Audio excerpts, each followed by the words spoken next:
Hello, good morning everyone, welcome back to online शिक्षण। मैं हूं आपके साथ अंजलि बारियान और गाइस ये आपकी क्लास है वर्तमान भारतीय समाज एवं प्रारंभिक शिक्षा की। इसके अंतर्गत आज आपका चैप्टर नंबर 4 की शुरुआत होने वाली है और ये आपकी क्लास नंबर 4 ही है। और अगर आपने इससे पहले वीडियोज़ या इससे पहले चैप्टर की वीडियोज़ नहीं देखी है तो आप प्लेलिस्ट में जा कर के देख सकते हैं। सो गाइस आज बहुत ही इंटरेस्टिंग तरीके से हम समझने वाले हैं कि प्राचीन समय में शिक्षा किस तरह से होती थी, कौन सी शिक्षा की पद्धति प्राचीन समय में अपनाई जाती थी और अंत तक आते आते शिक्षा में कितने सुधार हुए, कितने बदलाव हुए, उन सभी के बारे में हम चर्चा करेंगे। तो आज हम शिक्षण पद्धति के अंतर्गत सबसे प्राचीन यानी प्राचीन भारत में शिक्षा किस तरह से थी, एजुकेशन इन एंशिएंट इंडिया, यही टॉपिक हम डिस्कस करने वाले हैं। ओके गाइस, तो प्राचीन भारत में शिक्षा के क्या स्रोत थे, क्या उद्देश्य थे, इन सभी के बारे में हम बात करने वाले हैं बहुत ही विस्तार के साथ। तो चलिए एक बार कंटेंट्स देख लेते हैं कि आज की वीडियो में हम कौन कौन से टॉपिक कवर करने वाले हैं। सबसे पहला यही कि प्राचीन कालीन शिक्षा क्या है, ठीक है। प्राचीन भारतीय शिक्षा की मुख्य विशेषताएं कौन कौन सी है, ये हम इसी वीडियो में कवर करेंगे टॉपिक। और वैदिक कालीन भारतीय शिक्षा अथवा गुरुकुल शिक्षा और गुरुकुल के प्रकार कौन कौन से होते हैं, ये सभी हम इसी वीडियो में जानेंगे। प्राचीन कालीन शिक्षा के गुण और दोष दोनों डिस्कस करेंगे।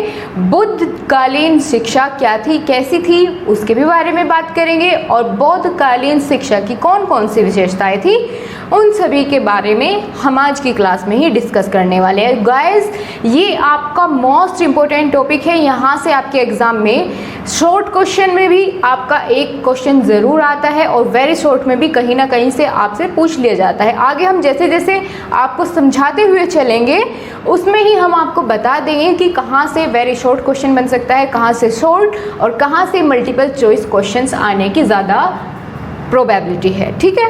सो गाइस चलिए बहुत ही बेहतरीन तरीके से हम आज की क्लास को कवर करने वाले हैं, कंप्लीट करने वाले हैं और कोशिश करेंगे कि आपको क्लास में सब कुछ बहुत ही सही तरीके से याद हो जाए। आपको कुछ भी रटने की ज़रूरत नहीं पड़ेगी, बस आप ध्यान से समझने की कोशिश करिए और अपना पूरा ध्यान, आप चाहे तो ईयरफोन लगा करके बैठ सकते हैं, उससे आपको बाहर का आसपास की जो नॉइस होगी आपके पास में वो आपका ध्यान भटकाएगी नहीं, बिल्कुल आप फोकस करके पढ़ पाएंगे। और हाँ, अगर आपको क्लासेस की पीडीएफ चाहिए तो आप टेलीग्राम ग्रुप पर ज्वाइन हो जाइए, ठीक है। चलिए आज की क्लास की शुरुआत करते हैं। और हाँ, पर्सनली बच्चे कहते हैं कि मुझे पर्सनली व्हाट्सएप पर सेंड कीजिए पीडीएफ, तो ऐसा नहीं होता। आप टेलीग्राम ग्रुप पर आइए, आपको सभी को एक साथ वहाँ पे पीडीएफ दे दी जाती है। क्लियर है?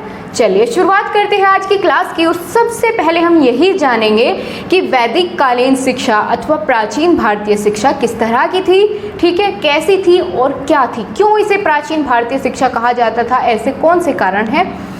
तो प्राचीन भारतीय सभ्यता में वैदिक सभ्यता को सर्वप्रथम स्थान प्राप्त हुआ है। आर्यों के द्वारा जिस शिक्षा प्रणाली का विकास किया गया उसके संबंध में वेदों से पर्याप्त जानकारी प्राप्त होती है, ठीक है। यानी वेदों से प्राप्त चलता है कि प्रारंभिक शिक्षा, जो प्राचीन भारतीय शिक्षा थी उसकी नींव कैसी थी, कहाँ से उसकी नींव पड़ती है और किस तरह की शिक्षा पहले ज़माने में यहाँ प्राचीन भारत में दी जाती थी, ठीक है। उस सभी के पर्याप्त स्रोत या पर्याप्त जानकारी मिलती है वेदों से। प्राचीन भारतीय शिक्षा मूल रूप से आध्यात्मिक तत्वों पर ही आधारित है।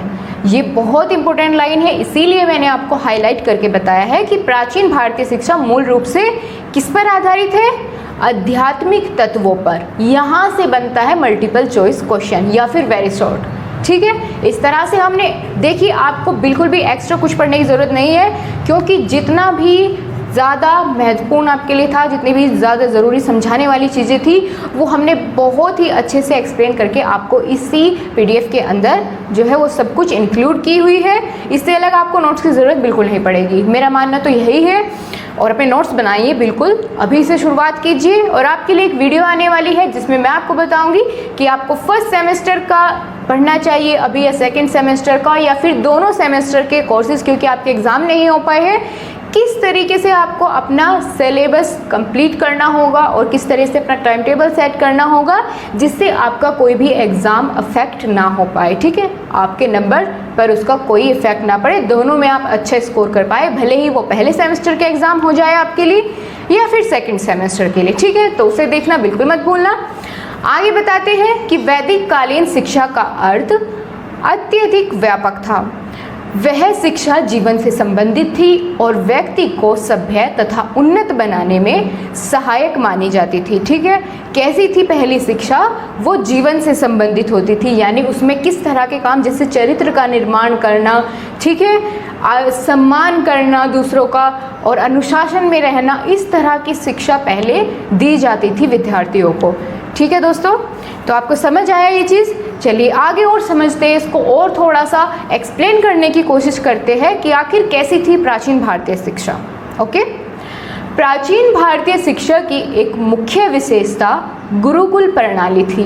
आपने अभी तक सुना होगा अपने बुजुर्गों से, अपने बड़ों से कि पहले कहाँ मिलती थी शिक्षा? पहले गुरुकुल हुआ करते थे, स्कूल नहीं होते थे, गुरुकुल हुआ करते थे, वहाँ पर शिक्षा मिलती थी। क्या होता है, बहुत से बच्चों को नहीं पता होगा गुरुकुल के बारे में, तो चलिए वो भी जान लेते हैं।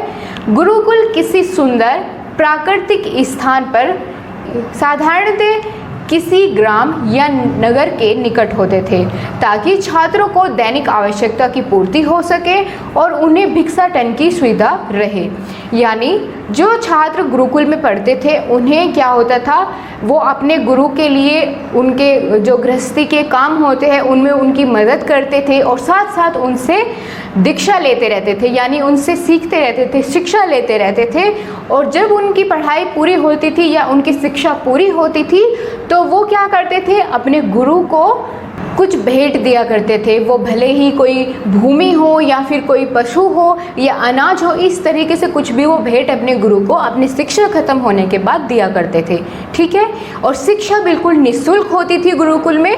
और उसके बाद अगर बात की जाए तो उनको जो वहाँ पर उनके साथ में शिक्षा ग्रहण करने के लिए गुरुकुल में जो विद्यार्थी रहते थे उन्हें क्या करना होता था, अपने खाने पीने का सामान स्वयं जुटाना होता था। वो कैसे?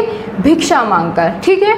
तो ये इस तरह की कुछ प्रणाली थी शिक्षा की गुरुकुल के समय में। आगे चलते हैं और थोड़ा सा एक्सप्लेन करते हैं इसको। Doctor S.N. मुखर्जी के अनुसार कैसी थी वैदिक कालीन सभ्यता या शिक्षा, उसके बारे में बात करते हैं। तो डॉक्टर S.N. मुखर्जी के अनुसार इन्होंने परिभाषा दी है, वैदिक कालीन भारत शिक्षा की पारिवारिक प्रणाली में विश्वास रखता था। यानी जो वैदिक कालीन शिक्षा थी वो पारिवारिक प्रणाली में विश्वास रखती थी, ना कि शिक्षा संस्था में यांत्रिक विशाल पैमाने पर छात्रों के उत्पादन में, ठीक है। वो ऐसा नहीं था कि जैसे दुनिया भर के बच्चे एक ही क्लास में एडमिशन लेकर के 600 बच्चे आज के स्कूलों में होते थे। पहले ऐसा नहीं होता था, लिमिटेड होते थे उनके विद्यार्थी जिन्हें वो शिक्षा देते थे, ठीक है। और उन्हें उस शिक्षा में इस तरह से तैयार कर देते थे, इस तरह से उन्हें पूरा अच्छे से वो चीज़ प्रोवाइड करते थे, उनके जीवन में उतार देते थे वो चीज़ जिससे वो कभी भूले ना। और आज की शिक्षा में कहीं ना कहीं इस चीज़ की कमी है कि अध्यापक और उसके छात्रों के बीच में एक संबंध क्रिएट नहीं हो पाता है, एक रिलेशन नहीं बन पाता है कि वो अपनी चीज़ें बिल्कुल अच्छे से उनके समक्ष उतार सके, ठीक है। उनका केवल मात्र उद्देश्य यही रहता है कि सिलेबस कंप्लीट करे, बच्चों के अच्छे मार्क्स आ जाए, बात खत्म। उन्होंने क्या सीखा नहीं सीखा, आजकल थोड़ा कुछ ऐसा देखने को मिलता है, ठीक है। चलिए अब आगे बात करते हैं और जानेंगे, बहुत ही इम्पोर्टेंट ये इस चैप्टर का टॉपिक है, क्योंकि ये जानना सबसे ज़रूरी है कि प्राचीन भारतीय शिक्षा के आखिर उद्देश्य क्या थे, ठीक है। आगे जैसे जैसे हम बात करेंगे आधुनिक शिक्षा की, तो उसके साथ हम जानेंगे कि आधुनिक शिक्षा के अब यानी वर्तमान में कौन कौन से उद्देश्य होते हैं शिक्षा देने के। तो पहले अब हम प्राचीन भारतीय शिक्षा की बात कर रहे हैं आज के वीडियो में, तो हम उसी के बारे में जानेंगे, उसके क्या क्या उद्देश्य होते थे। सबसे पहला है धार्मिकता के अतिरिक्त चरित्र का निर्माण करना, ठीक है। यानी विद्यार्थियों के चरित्र का निर्माण करने पर उनका बहुत ज़्यादा फोकस रहता था।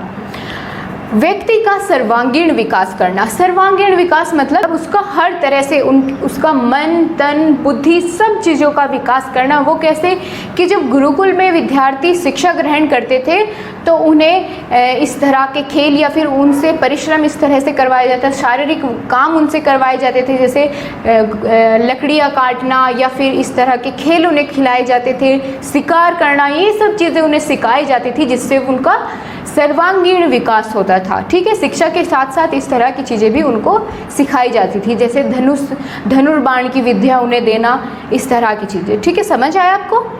ओके, आगे बढ़ते हैं। आगे है नागरिक और सामाजिक कर्तव्यों पर बल, यानी उन्हें नागरिक और सामाजिक कर्तव्यों की बहुत अच्छे से शिक्षा दी जाती थी, उसमें बिल्कुल निपुण हो जाते थे कि सामाजिक कर्तव्य उनके क्या है, उन्हें क्या क्या चीज़ें करनी चाहिए, नहीं करनी चाहिए, इतने अनुशासनपूर्ण वे होते थे। सामाजिक सुख और कौशल की उन्नति, ये इसकी शिक्षा देना प्राचीन भारत का जो है या प्राचीन भारतीय शिक्षा का मुख्य उद्देश्य था। और राष्ट्रीय संस्कृति का संरक्षण और प्रसार करना। आपने देखा होगा कि क्या होता था कि जगह जगह पर जाकर के वो अपनी संस्कृति का प्रसार करते थे, जैसे स्वामी विवेकानंद हुए, बहुत बड़े बड़े ऐसे महापुरुष हुए हैं जिन्होंने अपनी भारतीय संस्कृति का अलग दूसरे देशों में जाकर के उसका विस्तार किया है। ठीक है, उसको बढ़ाया है। राष्ट्रीय गौरव व संस्कृति की रक्षा करना भी इस युग की शिक्षा की आवश्यकता थी, यानी वो बहुत ज़्यादा इस चीज़ पर फोकस करते थे कि हमारी संस्कृति जो है वो बची रहे।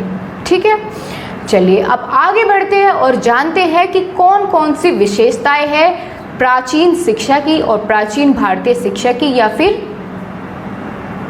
वैदिक कालीन शिक्षा की कौन कौन सी विशेषताएं हैं। इन सभी के बारे में बहुत ही डिटेल में जानेंगे। पहले इनकी हेडिंग्स देखते हैं कि कौन कौन सी विशेषताएं इनकी है, और ये काफ़ी इंपॉर्टेंट है क्योंकि यहाँ से आपके एग्जाम में क्वेश्चंस पूछे जाते हैं। जैसे पहली विशेषता है उपनयन संस्कार। क्या आप इसके बारे में जानते हैं कि उपनयन संस्कार क्या होता है? मुझे नहीं लगता कि आपको अभी पता होगा, लेकिन अभी इस वीडियो के बाद आपको बिल्कुल डेफिनेटली ये चीज़ बिल्कुल क्लियर हो चुकी होगी कि उपनयन संस्कार क्या होता है। वेरी शॉर्ट क्वेश्चन में ये क्वेश्चन बन जाता है कि उपनयन संस्कार क्या होता है। ठीक है, कैसा होता है या क्या होता है। दूसरे नंबर की बात करें और क्या विशेषता थी प्राचीन कालीन शिक्षा की? गुरुकुल पद्धति। इसके बारे में हम बात कर चुके हैं गुरुकुल के बारे में। ठीक है, तो गुरुकुल पद्धति इसकी विशेषता थी प्राचीन कालीन शिक्षा की। व्यावसायिक शिक्षा, यानी पहले जमाने में या फिर प्राचीन भारत में शिक्षा दी जाती थी व्यावसायिक बेस्ड। इसकी भी बारे में हम आगे बात करेंगे, बिल्कुल एग्जाम्पल के थ्रू समझेंगे, उसकी टेंशन आपको बिल्कुल नहीं लेनी है। ठीक है, वो मेरी गारंटी है। आगे बात करते हैं ब्रह्मचार्य, यानी उनका जीवन कैसा होता था। जो वैदिक कालीन शिक्षा ग्रहण करने वाले विद्यार्थी होते थे, उस समय पर जब वे शिक्षा ग्रहण कर रहे होते थे तो उनका जीवन ब्रह्मचार्य होता था। ठीक है, या फिर ब्रह्मचारी बनकर ही वो शिक्षा ग्रहण कर पाते थे। आगे बात करें तो पांचवी इसकी विशेषता है अनिवार्य एवं निःशुल्क शिक्षा, यानी प्राचीन कालीन जो भारतीय शिक्षा थी उसमें शिक्षा बिल्कुल निःशुल्क थी। उसके लिए उन्हें कोई पैसे रुपये नहीं देने पड़ते थे। ठीक है, ये 5 है। इन्हीं 5 हेडिंग्स को बिल्कुल एक बार बहुत समराइज कर लेते हैं, बहुत अच्छे से एक बार समझ लेते हैं। सबसे पहले हम जानेंगे उपनयन संस्कार के बारे में। क्या होता है उपनयन संस्कार? उपनयन का शाब्दिक अर्थ है पास ले जाना। ठीक है, क्या है उपनयन का शाब्दिक अर्थ? पास ले जाना। किसके पास? गुरु के। ठीक है, तो ये प्रक्रिया कब होती थी? बालक को शिक्षा के लिए गुरु के पास ले जाना ही उपनयन संस्कार कहलाता था। यानी जब बच्चा पढ़ने के योग्य होता था, शिक्षा ग्रहण करने के योग्य होता था, तो उसको क्या करते थे? उसको गुरुकुल में छोड़कर आते थे, गुरु के पास। ठीक है, तो यही इस वर्ड का भी मीनिंग है कि उपनयन का अर्थ होता है पास ले जाना, और बालक को शिक्षा के लिए गुरु के पास ले जाना ही उपनयन संस्कार कहलाता है। क्लियर हुआ? ओके, चलिए आगे बढ़े। अगली विशेषता क्या थी? गुरुकुल पद्धति। जैसे कि हमने अभी इसके बारे में बात करी, थोड़ा और इसको एक्सप्लेन कर देते हैं कि वर्तमान युग में कैसी शिक्षा होती है? आवासीय विद्यालयों की भांति। यानी अब क्या होते हैं कि कॉलेज में ही हॉस्टल्स होते हैं वहीं पर बच्चे रहते हैं और पढ़ते हैं, ठीक है। इसी की तरह ही पहले यानी वैदिक काल में या प्राचीन काल में शिष्य गुरु के आश्रम में रहते थे या गुरु के साथ या गुरु के कुल में स्थायी रूप से रहकर शिक्षा प्राप्त करते थे। समझ आए आप सभी को? क्या बताया गया है कि वर्तमान युग में आवासीय विद्यालयों की भांति ही प्राचीन काल में भी शिष्य गुरु के आश्रम अथवा गुरु के कुल में स्थायी रूप से रहकर शिक्षा को ग्रहण करते थे। जिस तरह से आजकल हॉस्टल्स में बच्चे रहते हैं और वहीं पे पढ़ते हैं, ठीक है, वहीं उनका कॉलेज होता है, वहीं उनका हॉस्टल होता है पास में ही, तो इसी तरह से पहले वो अपने गुरु के आश्रम में या गुरु के ही घर में रहते थे, वहीं पर शिक्षा दीक्षा ग्रहण करते थे। ओके, आगे बात करते हैं। तीसरी विशेषता क्या है? व्यावसायिक शिक्षा। यानी शिक्षा का उद्देश्य अनेक विषयों का साधारण ज्ञान मात्र करा देना नहीं था कि ये कुछ विषय है बस यही हमें सिखाना है, सिर्फ मात्र उनका इतना उद्देश्य नहीं था, बल्कि उनका आदर्श विभिन्न क्षेत्रों में उच्च कोटि के विशेषज्ञ बनाना था।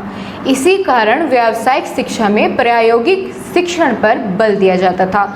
यानी उन्हें व्यावसायिक शिक्षा कैसी होती है?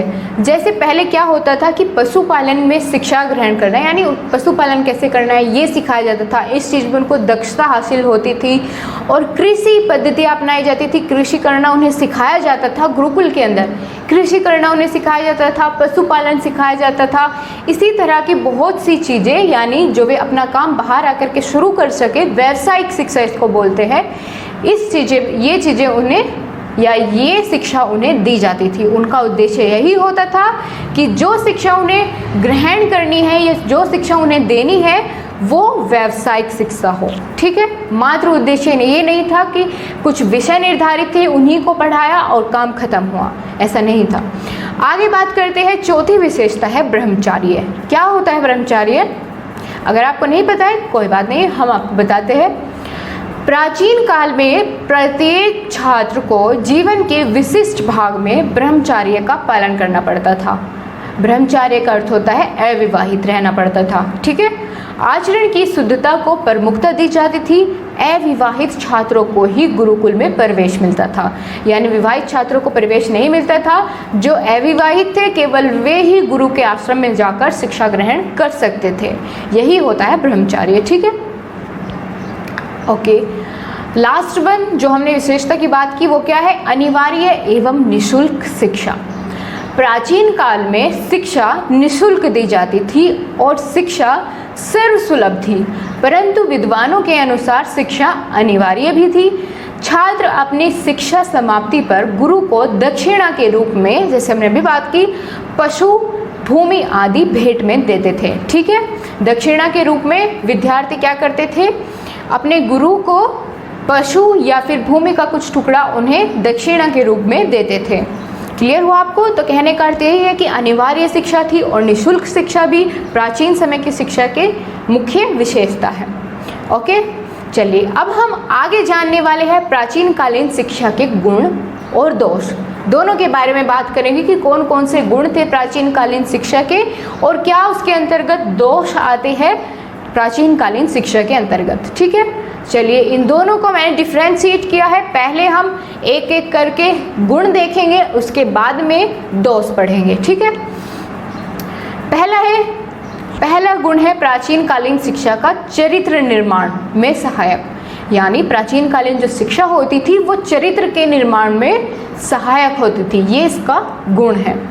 आगे बात करें, गुरु शिष्य के बीच मधुर संबंध थे, ठीक है। जब वे पास रहते थे तो ऑब्वियसली मधुर संबंध हो गए, वे एक दूसरे को बहुत ही बेहतर तरीके से समझेंगे, ठीक है, कि उसके विद्यार्थी की समझ में किस तरह से आता है वो उसी तरह की शिक्षा उसको देते थे। उसकी जो खूबियाँ होती है, बालक की विशेषताएं होती है कि किस चीज़ में आगे जाएगा, उसे उसी तरह की शिक्षा दी जाती थी, ठीक है। तो गुरु और शिष्य के बीच में मधुर संबंध थे। तीसरा, शारीरिक दंड का अभाव था, यानी शारीरिक दंड उनको नहीं दिया जाता था। चौथा क्या है, अनुशासन और शिक्षा, यानी प्राचीन कालीन जो शिक्षा थी वो बहुत ही अनुशासनात्मक होती थी। शिष्य अपने गुरु का कभी भी पलटकर कोई जवाब नहीं देता था और बहुत ही जो है उनके अंदर आत्म अनुशासन होता था, उन्हें बार बार कहने की ज़रूरत नहीं पड़ती थी। आजकल जिस तरह से क्या होता है कि टीचर को परेशान हो जाते हैं उन्हें चुप करते करते विद्यार्थियों को, तो ऐसा नहीं था। वे आत्म अनुशासित होते थे, बहुत ही ज़्यादा अनुशासन का पालन करते थे और शिक्षा ग्रहण करते थे। पांचवा क्या है कि प्रकृति के निकट निशुल्क शिक्षा, जैसे कि अभी हमने बात की थी कि निशुल्क शिक्षा मिलती थी, तो ये उसका गुण है। अब देखते हैं कौन कौन से दोष होते थे प्राचीन कालीन शिक्षा के अंतर्गत, क्योंकि हर चीज़ के दो पहलू होते हैं, एक अच्छा और एक बुरा। तो ऑब्वियसली इसका भी एक अलग साइड है जो देखने को मिलती है, वो उसके दोष है। सबसे पहला है संकीर्ण विचारधारा, यानी प्राचीन समय में लोग कैसे होते थे, संकीर्ण विचारधारा के होते थे। क्यों, अभी आपको उसका एग्जाम्पल आगे देखने को मिलेगा। दूसरे नंबर पर स्त्री शिक्षा का अभाव, यही संकीर्ण विचारधारा का एक एग्जाम्पल भी कह सकते हैं और दूसरा पॉइंट भी हो जाएगा दोष का। वो कैसे कि स्त्रियों को शिक्षा मिलने का अभाव था, उन्हें शिक्षा नहीं दी जाती थी, ठीक है, शिक्षा से उन्हें वंचित रखा जाता था प्राचीन भारतीय समाज में या प्राचीन कालीन शिक्षा के अंतर्गत। स्त्रियों को शिक्षा के लिए उनका कोई स्थान उनके जीवन में नहीं था, ठीक है। आगे बात करते हैं तीसरा, धर्म प्रधान अधिक होता था, यानी धर्म को बहुत ज़्यादा वैल्यू दी जाती थी कि अगर ये ब्राह्मण है तो इसे ही शिक्षा मिलेगी, क्षत्रिय को नहीं मिलेगी। मतलब एग्जाम्पल दे रही हूँ मैं, इस तरह से होता था कि धर्म की प्रधानता थी, ठीक है, या शूद्र को शिक्षा नहीं दी जाएगी, इस तरह से। चौथा है समन्वय का अभाव था और पांचवा भौतिक विज्ञान की उपेक्षा होती थी, ठीक है। तो ये इसके कुछ दोष थे। इधर हमने बात की गुण की, गुण क्या क्या थे, चरित्र का निर्माण करना, शिक्षक यानी गुरु और शिष्य के बीच में संबंध मधुर होना, और क्या था कि शिक्षा और अनुशासन बहुत ही महत्वपूर्ण था उस समय में, और शारीरिक दंड का अभाव था, और प्रकृति के निकट निशुल्क शिक्षा दी जाती थी। क्लियर हो आप सभी को, आगे बढ़े। ओके और दोस्तों आपको जो है एक दिन में एक ही क्लास इसलिए दी जा रही है क्योंकि आपके ऊपर बिल्कुल भी प्रेशर नहीं रहे। अभी सेकंड सेमेस्टर के एग्ज़ाम जब भी आपके होंगे उससे पहले आपका पूरा कोर्स कंप्लीट कराया जाएगा और सिलेबस के अकॉर्डिंग आपका कोई टॉपिक नहीं छूटेगा, ठीक है। भरोसा रखिए, आपकी तैयारी इतनी बेहतरीन होगी कि आप कोई भी क्वेश्चन छोड़ के नहीं आएंगे और उसका जवाब भी जो आपको उत्तर लिख के आएंगे वो भी बहुत ही बेहतरीन होगा। कोई नंबर कटने के कहीं से चांसेस नहीं छोड़ेंगे, ठीक है, और ना ही आप कोई क्वेश्चन छोड़ के आने वाले हैं, इस चीज़ की गारंटी मेरी है, क्योंकि हम सिलेबस का हर एक टॉपिक कवर करेंगे और इतनी आसान भाषा में, इतने अच्छे नोट्स के साथ कि आपको बहुत ही ईजिली समझ आ जाएंगे। चलिए आगे बढ़ते हैं। आगे क्या टॉपिक आता है, गुरुकुल के प्रकार। गुरुकुल हमने जान लिया क्या होता है, कैसा होता है, किस तरह से शिक्षा मिलती है। अब बात करते हैं, यानी गुरुकुल के भी प्रकार होते थे, उन्हें भी कई भागों में विभाजित किया गया था, उनके भी कई सारे टाइप्स होते थे। कितने? 4। गुरुकुल 4 प्रकार के होते थे प्राचीन भारतीय समाज में या प्राचीन भारत में। पहला है टोल, ये गुरुकुल का नाम है, इस तरह का गुरुकुल। देखते हैं क्या होता है इसके अंतर्गत, ठीक है। टोल, जिन गुरुकुलों में केवल भाषा और साहित्य की उच्च शिक्षा दी जाती थी उन्हें टोल कहते थे। क्लियर है? जहाँ पर केवल एक विशेष भाषा की और साहित्य की उच्च शिक्षा दी जाती थी उन्हें टोल कहते थे। जैसे अब कहाँ मिलती है उच्च शिक्षा? अगर आधुनिक भारत की बात करें तो विश्वविद्यालयों में, यानी यूनिवर्सिटीज़ में, कॉलेजेस में, ठीक है। स्कूल में कहाँ तक मिलती है? 12th तक। उसके बाद अगर उच्च शिक्षा किसी को लेनी है तो उसे कॉलेजेस में एडमिशन लेना होगा। तो यहाँ भी इस तरह की बात है कि अगर उच्च शिक्षा ग्रहण करनी है तो कौन से गुरुकुल में जाना होगा? टोल। क्लियर हुआ? आगे बात करते हैं। अगला टाइप है इसका घटिका, ये गुरुकुल का नाम है। जिन गुरुकुलों में भाषा, साहित्य, धर्म, दर्शन और नीति शास्त्र का विशेष ज्ञान कराया जाता था उन्हें घटिका कहते थे, ठीक है। जहाँ पर भाषा, साहित्य, धर्म, दर्शन और नीति शास्त्र इन सभी का अध्ययन कराया जाता था, ज्ञान कराया जाता था, उन्हें घटिका गुरुकुल कहते थे, ठीक है। आगे बात करते हैं। अगला टाइप है चरण। जिन गुरुकुलों में किसी वेद के किसी अंग विशेष का विशिष्ट ज्ञान कराया जाता था उन्हें चरण कहते थे। यानी स्पेशलाइज्ड एजुकेशन, जैसे अलग कॉलेज होते हैं आजकल, किसी एक ही विशेष या फिर आप कह लीजिए किसी एक स्पेशलाइज सब्जेक्ट के, ठीक है, अलग टीचर होते थे, अलग कॉलेज होते हैं, अलग अलग स्कूल होते हैं। उसी तरीके से अगर किसी वेद के किसी अंग का विशेष या स्पेशली उसी चीज़ को पढ़ना है तो उसके लिए क्या होता था, चरण। ठीक है, क्लियर हुआ। आगे बात करते हैं चतुर्थपति। लास्ट टाइप इसका है चतुर्थपति। जिन गुरुकुलों में चारों शास्त्रों की शिक्षा दी जाती थी, कौन कौन से, दर्शन, पुराण, व्याकरण और राजनियम। ठीक है, दर्शन, पुराण और राजनियम और व्याकरण, इन चारों की शिक्षा दी जाती थी, उन्हें कहते थे चतुर्थपति। ठीक है, इसको तो आप बिल्कुल रिलेट कर पाएंगे क्योंकि चार चीज़ों की बात की जाती थी, तो चार चतुर्थपति यानी चार। ठीक है, क्लियर हुआ इस चीज़ से। तो चारों शास्त्रों की शिक्षा जहाँ पर मिलती थी उसे कहते थे चतुर्थपति गुरुकुल। समझ आया कौन कौन से है, एक बार फिर से देखते हैं। पहला था टोल, दूसरा है घटिका, उसके बाद चरण और चतुर्थपति। इन चार तरह के गुरुकुल होते थे प्राचीन भारतीय समाज में। ओके, अब हम बात करेंगे बौद्धकालीन शिक्षा के बारे में, उसकी क्या क्या विशेषताएं थी उनसे बात करना शुरू करते हैं। ठीक है, सबसे पहली बात, शिक्षा का माध्यम। बौद्धकालीन शिक्षा में शिक्षा का माध्यम क्या था, यानी किस तरह से उन्हें पढ़ाया जाता था, कौन सी लैंग्वेज उनके लिए यूज़ की जाती थी, तो वो थी पाली और संस्कृत। ठीक है, बहुत इंपॉर्टेंट टॉपिक है, बहुत ध्यान से समझिएगा कि शिक्षा का माध्यम क्या था बौद्धकालीन शिक्षा के अंतर्गत, वो था पाली और संस्कृत भाषा। आगे बात करें तो शिक्षा में प्रवेश की अवधि 8 वर्ष प्राथमिक शिक्षा की प्रवेश आयु थी। यानी जब विद्यार्थी को प्रवेश लेना होता था गुरुकुल में या फिर संस्थान में, तो उसकी प्राथमिक वर्ष कितनी मानी जाती थी उनको एडमिशन लेने की, वो थी 8 वर्ष। ठीक है, उसके आगे बात करें तो शिक्षण पद्धति मौखिक पद्धति, वाद विवाद, तर्क विश्लेषण और रटने पर बल दिया जाता था। ठीक है, इस जो ये शिक्षा होती थी बौद्धकालीन शिक्षा, इसके अंतर्गत मौखिक शिक्षण पद्धति का प्रयोग किया जाता था, वाद विवाद कराए जाते थे, तर्क विश्लेषण और रटने पर बल दिया जाता था। आगे बात करते हैं गुरु शिक्षक के बीच मधुर एवं प्रगाढ़ संबंध थे। जैसा कि हमने पहले बात की थी, गुरुकुल के अंतर्गत क्या था, शिक्षक या गुरु और शिष्य के अंतर्गत जो है मधुर संबंध होते थे, तो वही इसी की विशेषता है कि मधुर और प्रगाढ़ उनके संबंध होते थे।